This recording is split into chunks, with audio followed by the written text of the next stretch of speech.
cordial saludo. Mi nombre es Eduardo Castellanos, del programa de Ingeniería Electrónica de la Universidad Nacional Abierta de Distancia.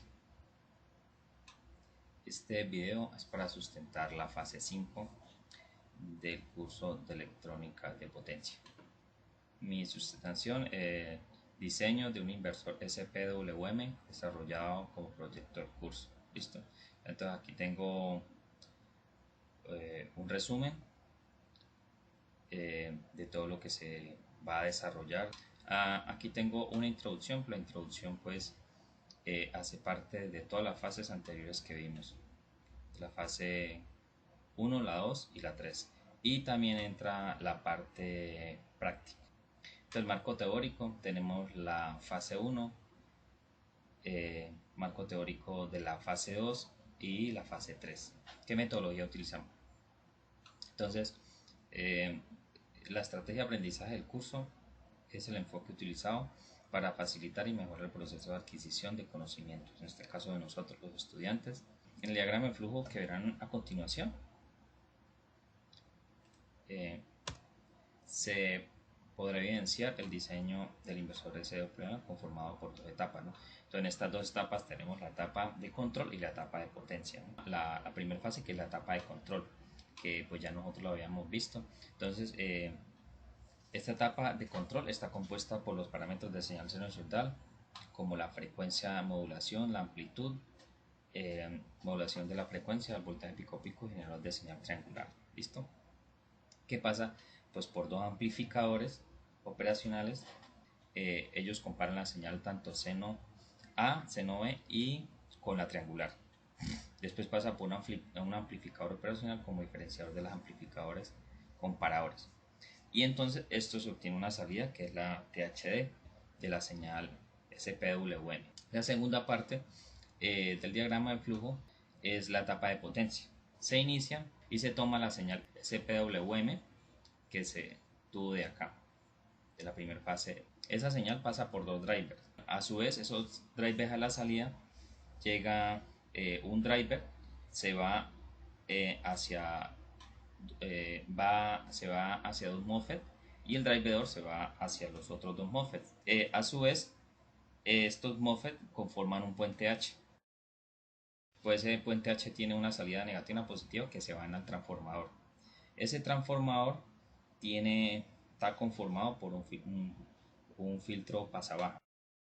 Por último, pues tenemos una señal sinusoidal que lo correcto es que salga una señal limpia, ¿no? Presentación de resultados. Tenemos que la fase 1 especificamos los parámetros técnicos de diseño del inversor SPWM.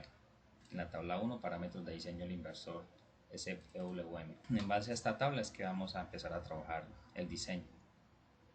Entonces aquí calculamos voltaje triangular, la frecuencia de la señal triangular portadora y así sucesivamente todos los cálculos. Entonces aquí tenemos una tabla de valores y frecuencia obtenida durante la simulación, que pues que son similares, son iguales, entonces seguimos trabajando con esos datos. Aquí pues podemos ver que en esta imagen pues se calcula para hallar la frecuencia senoidal teórica con la simulación, ¿no?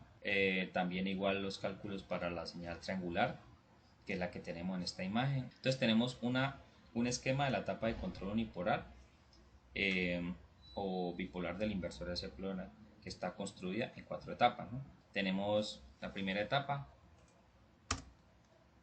Se tiene un amplificador operacional como inversor que genera una onda sinusoidal de fase de 180 grados. Etapa 2 y 3 tenemos los generadores de señal triangular. Se puede evidenciar el amplificador operacional como comparador de señal. Entonces decíamos que la señal versus la señal triangular, la señal seno A versus la señal triangular. Y en el otro es el amplificador operacional como comparador de la señal seno B versus señal triangular. Aquí la podemos ver. ¿Listo? La fase 4 tiene un amplificador operacional como diferenciador, que es esta parte de acá. Entonces, como se evidencia en la imagen 11, el comportamiento de la señal simulación con todos los resultados obtenidos en la etapa de control, que sería la señal THD del inversor CSW, que es esta que tenemos acá. Aquí podemos ver todas las señales, podemos ver la triangular, la sinusoidal y las comparadoras, las comparativas. Bueno, entonces viene el diseño, la etapa de potencia del inversor. Como tenemos en esta imagen, podemos ver el diseño general. Entonces lo compone la etapa de control y la etapa de potencia, que es toda esta que tenemos acá. ¿Listo? En esta siguiente imagen tenemos la etapa de control, que está conformada por dos drivers, y estos se conectan a su vez a un puente H. Este puente H está conformado por 4 MOSFET, y esta es la salida del puente H, se conecta a un transformador que pues este está conformado por un filtro pasa-baja. ¿Listo? Podríamos decir que la etapa de potencia pues tiene unas subetapas. Sería la subetapa de los drivers. Tenemos la subetapa que sería el puente H, conformado por los MOSFET, los 4 MOSFET alimentados con 18 voltios. Una subetapa que sería la del transformador. En esta subetapa se debe realizar cálculos del valor de filtro pasa-baja y cálculos para transformador. Entonces aquí tenemos los cálculos para el filtro pasa-baja de primer orden, que fue los que hicimos en la etapa anterior, en la fase 3. Al igual que aquí tenemos los cálculos del diseño del transformador. Entonces, de acuerdo con las especificaciones que nos dan en la guía, decía que trabajará a 60 Hz y con una salida en voltaje de 100 voltios RMS. Entonces aquí están los cálculos para transformador. Por último tenemos pues un análisis de resultados.